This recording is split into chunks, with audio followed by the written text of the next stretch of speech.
Mis amores, gracias por continuar con nosotros en Telerritmo Bay. Tenemos una entrevista muy especial con Jessica Sbarra. Ella es trabajadora social de terreno para las personas de la tercera edad en el condado de Saint Laurent. ¿Cómo ça va, Jessica? Bienvenue. Ça va bien, Cindy. Bonjour.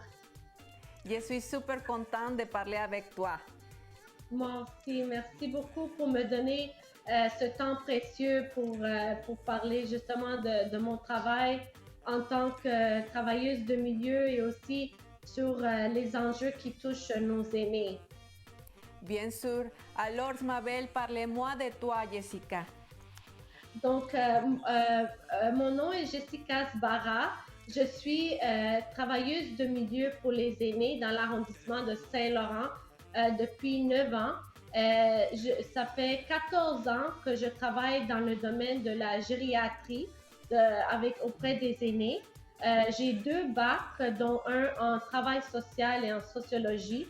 Et je suis en train de faire ma maîtrise en gérontologie et en santé publique. J'ai choisi la gériatrie parce que les aînés, ça fait longtemps qu'ils existent.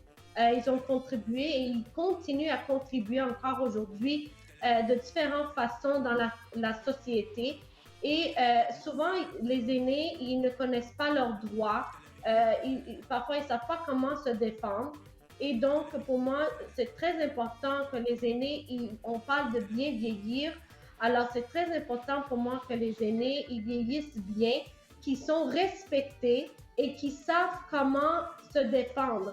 Souvent, ils se font avoir, que ce soit au niveau de l'abus financier, avec le logement, et ils se retrouvent parfois dans des situations qui ne sont pas capables de s'en sortir facilement. Alors, pour moi, c'est très important de prendre soin de nos aînés. Ils le méritent. Et la population, elle est de plus en plus vieillissante. Les besoins sont là. Et il n'y a pas beaucoup de ressources qui existent pour les aînés. Alors, c'est très important que nous sommes là. En tant que travailleurs de milieu, nous sommes 148 dans toute la province de Québec. C'est un programme qui fait partie du gouvernement provincial. Parfait. Est-ce que tu peux nous parler de ton expérience vécue sur le terrain? Oui, bien sûr, Cindy. Alors, ça fait 14 ans que je travaille dans la gérontologie. Ça fait 9 ans en tant que travailleuse de milieu pour les aînés à Saint-Laurent. Saint-Laurent, c'est un arrondissement qui est multiculturel. Et moi, je parle 4 langues couramment et 2 que j'apprends, dont le mandarin et l'arabe. Parce qu'à Saint-Laurent, il y a des fortes présences d'aînés qui sont des communautés maghrébines, mais aussi mandarins, chinoises. Il y a des Pakistanais également. Il y a des Latinos, oui, il y a des Latinos, il y a des Italiens. Et parfois, les aînés, ils ont des barrières linguistiques. Donc, c'est pas évident pour eux toujours de pouvoir avoir accès aux services.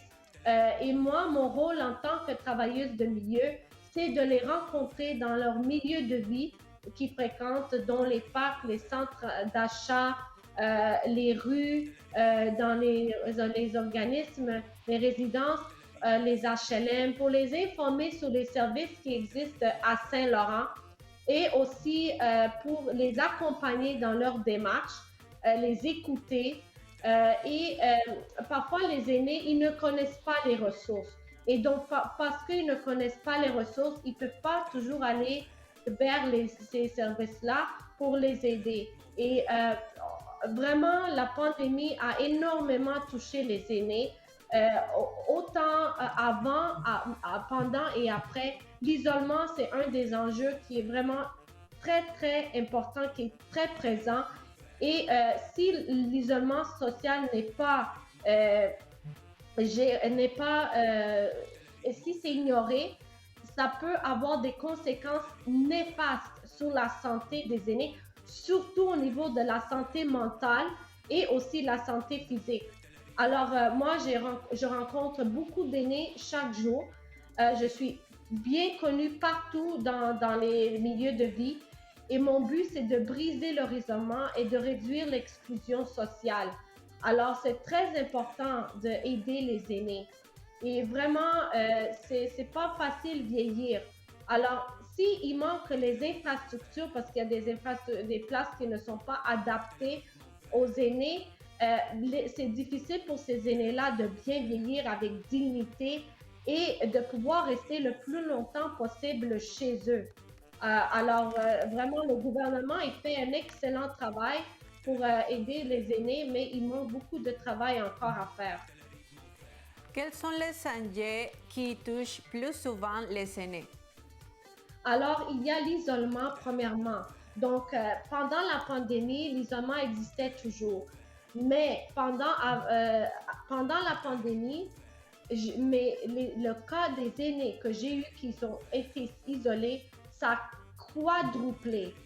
Et j'ai dû faire beaucoup de références vers les services, justement, pour briser leur isolement, que ce soit vers le 211, que ce soit vers le 811 pour l'info sociale, que ce soit vers les organismes communautaires, etc.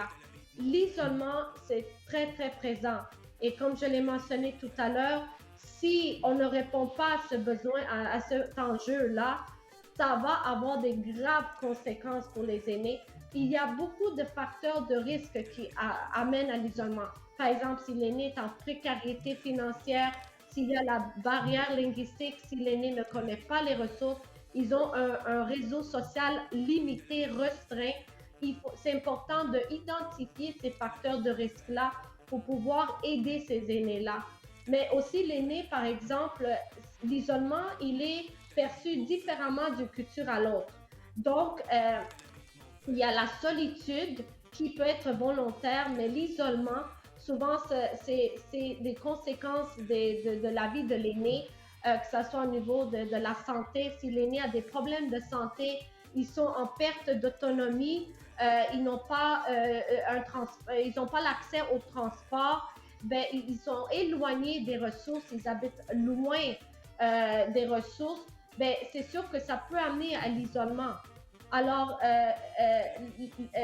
l'isolement, c'est très important d'aider les aînés isolés. Et il y a aussi la précarité financière. Quand l'aîné est en précarité financière, ils n'ont pas les moyens financiers pour pouvoir avoir l'accès à certains services, par exemple, que ce soit pour la santé, que ce soit pour le transport, que ce soit pour le logement. Comme on sait, il y a une crise de logement. Excuse-moi pour l'interruption, malheureusement le temps a fini, mais est-ce que c'est possible de nous partager quelques messages aussi? Comment c'est possible de vous contacter? Oui, alors, c'est ça. Alors, il y a plein d'enjeux qui existent pour les aînés. Donc, chers auditeurs, auditrices, c'est très important de prendre soin de nos aînés. Et surtout maintenant, avec le temps des fêtes, c'est important de les contacter, de contacter vos tantes, vos voisins, pour voir si tout est correct. Il y a beaucoup de ressources qui existent. Donc, le 211, c'est le centre de référencement du Grand Montréal. Il y a également Info Social, le 811. Il y a aussi les ITMAV dans toute la province de Québec. Moi, c'est le 514-967-5511. Et la maltraitance envers les aînés, c'est un autre enjeu que touche beaucoup les aînés. On l'a vu de plus en plus pendant la pandémie, mais même avant, il y a la ligne AW aînés qui existe. Il existe également les ressources pour les proches aidants, la ligne donc pour les proches aidants aussi. Alors voilà, Cindy, nous sommes 148 ITMAP, nous sommes là pour les aînés, nous sommes l'ampoule d'alerte pour les aînés. Alors, s'il vous plaît, si vous connaissez des aînés qui sont seuls, isolés, vous pouvez nous les référer. Avec plaisir, on va les aider, on va les accompagner vers les ressources pour briser leur isolement et réduire surtout l'exclusion sociale.